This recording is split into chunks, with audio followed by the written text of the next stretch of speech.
반갑습니다, 여러분. 계시탐정 장전도사입니다. 오늘 이제 성경 인물 탐구 세 번째 시간인데, 오늘 여러분들과 함께 나눠볼 인물은 바로 에벨입니다.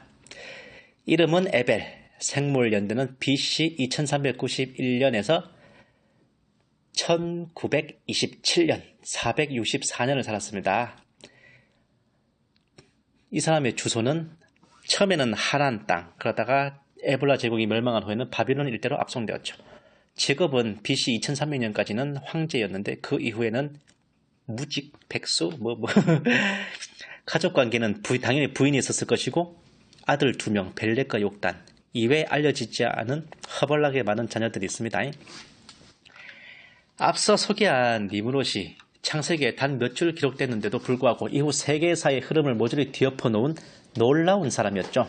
그런데 창세기에 또 하나의 놀라운 이가 더 있다는 것은 아마 드물 겁니다. 니므롯이 하나님이 보시기에 안 좋은 쪽으로 영웅이라면 이 인물은 하나님 보시기에 탁월한, 아니 하나님께서 후일을 기약하시기 위해 예비하셨구나 싶을 만치 놀라운 인물이죠. 누구냐? 바로 창세기 10장, 11장에 등장하는 에벨입니다. 사실 그 역시 니므롯과 마찬가지로 성경에 정말 단 몇 줄밖에 안 나옵니다. 창세기 10장에서 21절과 25절, 11장에서 이제 14절에서 17절까지 언급되는데 다 합쳐봐야 불과 6절에 지나지 않는 정말 엑스트라도 못 되는 단역이죠. 그나마 니므롯은 세상에 처음 연거리니 어떤 나라를 세운 이든 굵직굵직한 업적이라도 있는데, 이 에벨이라는 사람은 그저 두 아들을 낳아 벨렉과 욕단이라고 이름을 지었고 34살 때 벨렉을 낳고 430년을 더 살면서 자녀를 낳았다. 이게 전부입니다. 이게 무슨 영웅이고 놀라운 인물인가 하겠지만 그렇게 어쩌면 우리가 이 인물을 주목하지 못하는 것인지도 모르죠.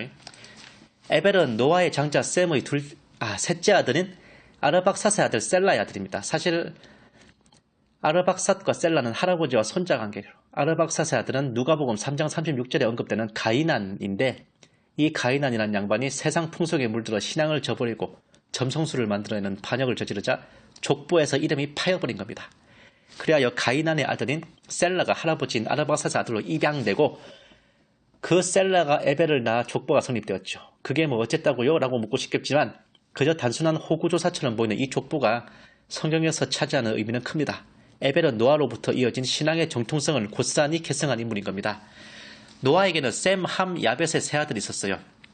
제가 앞전에 창세기 썰 강의에서도 말씀드린 거지만 이 노아의 세 아들들이 각자 자식들을 낳아 전 세계 인류의 기원을 이루었습니다. 이 중 함의 아들 가나안이 자신의 형제 집안인 구스 가문의 니므롯과 손잡고 홍수로 멸절된 이후 사탄 숭배를 부활시켜 배도를 시작했습니다. 자고로 돈과 권력 잡는 것을 싫어하는 집안 없는 터라 함 집안은 즉각 가나안의 편에 서서 반역에 동참했고, 셈 집안 역시 수메르와 아수르가 배도하고 나라를 찬탈당해 쭉정이만 남아 겁다시 반역의 대열에 끼어들었습니다. 형제들이 이러니까 야벳 집안도 이쪽 저쪽 눈치만 보다가 아예 마곡 가문처럼 흑해 너머로 신천지를 찾아 떠나거나, 신천지를 찾으려면 과천으로 가야 되는 거 아닌가? 얼씨구나 하고 향락과 배도에 물들어 버렸죠. 다시 말해 이 시기에 노아의 후손들 중 열의 9반이 하나님을 저버리고 배도를 했던 겁니다. 일가 친척들이 모조리 하나님을 버리고 죄악에 물들어 있던 이때 유일하게 하나님을 붙들고 있던 가정은 바로 에벨이 속해 있던 아르박삿 가문이었습니다. 하나님을 믿는 신실한 가정에서 태어난 에벨은 비록 어렸지만 할아버지 아르박삿과 아버지 셀라의 훈계와 양육으로 신앙인으로 성장해갔고 타락에 젖어버린 세상을 변화시켜보리라는 의지를 품었죠. 마침내 에벨은 아르박삿 집안의 뜻있는 동지들을 이끌고 니므롯에 맞서 골기하였고, 노아의 후손 각 집안에서 그때까지도 우상 숭배에 물들지 않았던 신앙의 형제들이 속속 동참하여 상당한 세력을 이루었습니다. 아르박삿 집안을 중심으로 뭉친 이들은 바단 아람 일대에 나라를 세우고 에볼라 제국이라 하였으며 수도를 하란에 두고 에벨을 황제로 추대하였습니다. BC 2380년. 도중에 아수르 집안과 일부 형제들이 하나님의 특별한 지시로 인하여 아라랏산을 넘어 동방으로 떠나가는 슬픔을 겪기도 했지만 에벨은 제국을 안정적으로 이끌어갔고, 죄악이 판치는 세상 속에서도 가나안 세력을 토벌하고 우상 숭배를 멸절하여 다시금 세상을 하나님께로 되돌리고자 하는 의지를 굽히지 않았습니다. 권선징악에 익숙한 독자들이라면 에벨이 승리하였으리라고 생각했죠. 하나님께 대한 신앙을 회복하고자 일어선 에벨. 하나님이 당연히 에벨과 그의 제국을 보호하시고 그로 하여금 중원을 토벌하여 열국을 하나님께로 되돌리게 하셨지 않았겠나 라고 생각하기 십상이지만 그리고 이게 더 확신이 드는 게 제국이 건국된 지 23년 만인 BC 2357년에 그 악의 축 니무롯이 이집트에서 셈에 의해 참살당하고 바벨탑마저 무너진 것을 보면 더 그런 기대감이 커지겠지만 역사는 상상도 못할 반전을 보여주었습니다. 니무롯이 죽고 바벨탑이 무너진 지 불과 57년 뒤인 BC 2300년, 그러니까 정확하게 건국 80년 만에 에벨 제국은 멸망합니다. 참여했던 가문들은 뿔뿔이 흩어져 버려요. 그것도 철천지 원수이자 주적인 가나안 가문의 해세계 멸망당했으니 가히 적화 통일에 비관할 만한 쇼크였습니다. 창세기에 보면 에벨의 후손인 데라, 아브라함의 아버지가 갈대아 우르에 사는데 본래 바다람 하란 지방에 살던 사람들이 뭐 찾아먹을 게 있다고 그 머나먼 바벨론 땅까지 이사를 갔겠어요. 에불라 제국이 망할 때 가나안 군대가 황족들인 아브라함의 조상들을 모조리 체포해서 바벨론으로 끌고 가버린 거죠. 제국의 황제에서 하루아침에 포로 신세가 돼서 원수의 나라로 수갑을 차고 끌려가는 신세가 된 에벨입니다. 그의 아들인 벨렉도 아마 곁에서 같이 걷고 있지 않았을까. 에벨의 행적은 더 이상 찾아볼 수 없으며 성경에서도 그에 대해 추가적인 언급을 하고 있지 않습니다. 그러나 가장 절망적일 수도 없는, 이보다 더 절망적일 수 없는 이 상황에서 하나님은 미래를 위한 포석을 하고 계셨지요. 바벨론과 아시리아 같은 고대 오리엔트 국가들은 멸망당하고 포로로 잡혀온 적국의 왕과 왕족들을 처형하는 게 당연시되는 관습이었지만 에벨은 물론이고 아브라함의 조상들은 다행히도 아무도 안 죽고 족보를 이어나갔어요. 그 시절에도 이중구 같은 사람이 있었나 봐요. 살려는 드릴게. 그리고 우상 숭배의 총분산인 바벨론에서 우상 만들어 파는 일을 하던 데라의 아들 아브라함이 신앙을 잃지 않고 하나님과 교통하고 있었다는 것. 이걸 그다지 깊은 생각 없이 그냥 그랬구나 하고 받아들이기 쉬운데 아브라함이 하나님의 직통 계시를 받을 수 있었던 배경, 본토 친척 아비집을 떠나 지시할 땅으로 가라는 청천벽력 같은 명령을 일고의 망설임 없이 따랐던 그 믿음의 뒤에 가려진 에벨의 그림자를 보아야 합니다. 시대의 흐름을 물리치고 하나님만을 위한 열정으로 일어섰던 에벨, 나이 11살에 에벨 제국을 건국하고 니무롯의 최후와 바벨탑의 붕괴를 목격하여 승리를 확신했던 에벨, 원수의 나라 가나안의 해색의 나라가 멸망당하고 바벨론으로 포로가 되어 끌려가는 인생 최대의 치욕을 맛봤던 에벨이었습니다.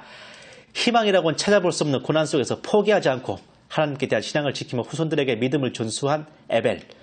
그는 무려 464년이라는 성경 전체를 종합해봐도 몇 소가 안에 드는 길고 긴 삶을 살았고 그 세월 동안 수많은 자녀들을 낳아 하나님께 대한 찬양과 믿음을 이어나가도록 했습니다.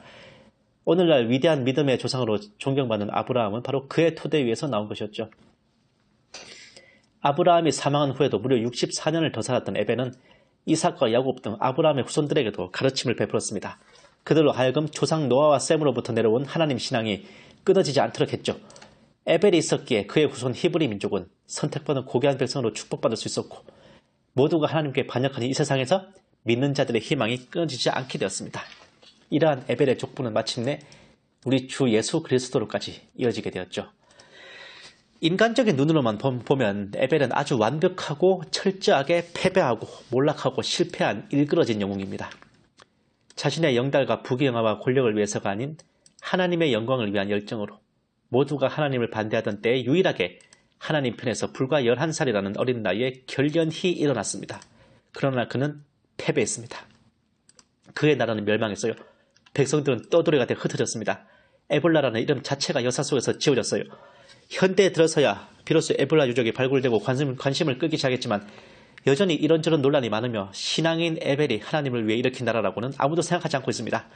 그의 인생 464년 중에 불과 91년만이 자유의 몸이었습니다. 자그마치 373년을 바벨론의 포로 수용소에서 또는 이런저런 감시와 핍박을 받으며 살아야만 했습니다. 오늘날 하나님의 교회가 세워지고 방방곡곡에 복음이 전해지고 성경 공부를 하고 있지만 어디에서도 에벨을 신앙의 영웅으로 가르치고 있지 않습니다. 길고 지루한 족보에 스쳐 지나가는 한 이름 정도로 여기죠. 성경조차도 에벨의 공로와 위협을 기록해두고 있지 않습니다. 세상의 기록, 성경의 기록 모두에게 철저히 에벨은 묻혀지고 가려지고 숨겨져 왔으니 그야말로 완벽한 아웃사이더요 실패자입니다. 그러나 하나님은 에벨을 통하여서 노아 이후 다시 한번 인류를 구원하실 위대한 계획을 세우십니다. 하나님의 나라는 칼과 창이 아닌 진정한 믿음과 기도로 회복된다는 것을 가르치심으로써 에벨은 에볼라 제국의 멸망에 좌절하지 않고 믿음을 지키며 그 믿음을 후손들에게 전수해 나가죠. 그로 인하여 아브라함, 이삭, 야곱, 요셉 등 기라성 같은 믿음의 조상들이 태어날 수 있었고 다윗을 거쳐 주 예수 그리스도에 이르러 하나님의 나라를 선포하게 되었습니다. 오늘날 세계 곳곳에 세워진 교회들, 주님의 다시 오심을 기다리는 수많은 성도들, 하나님을 향해 울려 펴지는 끊임없는 찬양과 경배와 기도의 소리들, 이 모든 것은 지금으로부터 4400년 전에 한 사람 에벨로부터 시작되었습니다. 하나님을 위해 싸웠던 영웅 에벨, 이후 370여 년은 고난과 핍박 속에 보내며 하나님의 계획을 예비했던 선지자 에벨이었습니다. 그는 인간의 역사와 성경의 기록에 단 한 줄도 자신의 업적과 공로에 대해 남기지 않음으로써 그 모든 영광을 오로지 하나님께 올렸죠. 한 알의 미랄이 땅에 떨어져 죽지 아니하면 하늘 그대로 있고 죽으면 많은 열매를 맺느니라. 이 말씀에 딱 걸맞는 에벨, 그는 진정한 승리자였습니다. 감사합니다.